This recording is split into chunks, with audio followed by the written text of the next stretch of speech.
I grew up as part of a tribe where we lived in complete harmony with plants and animals in Western Canada. Our elders taught us lessons through legends, and we respected the Great Spirit, as well as the spirits of the land, air, and water. I always felt protected and loved by the people in the tribe. However, my life was turned upside down when I was 7. Some violent strangers came into our house and took me away. My parents begged them to stop, but these men still put me into a truck, and this left my parents weeping. 6 or 7 hours later, I arrived at a large building. A nun told me this place would be my new home. It was a school established for Indigenous kids like me. I immediately noticed that the adults there looked down on the way we dressed, talked, and acted.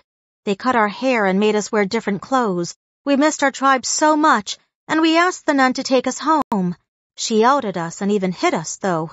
From that moment on, we lived in constant fear. Our lives at school were miserable. We were not allowed to speak our native language or talk about our native culture. Instead, we were forced to learn a new language and practice a new religion. If we violated the rules, we would be scolded and punished severely. The adults often asked us to do dangerous tasks, and it was common for us to get hurt. Lots of us should have been sent to see a doctor promptly, but no one came to our aid.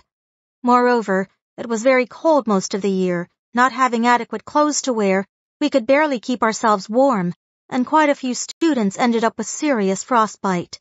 When I was 16, I was allowed to leave the school and return to my tribe. However, I had almost forgotten all of my first language and original culture. Everything seemed so unfamiliar, and I felt like a stranger there.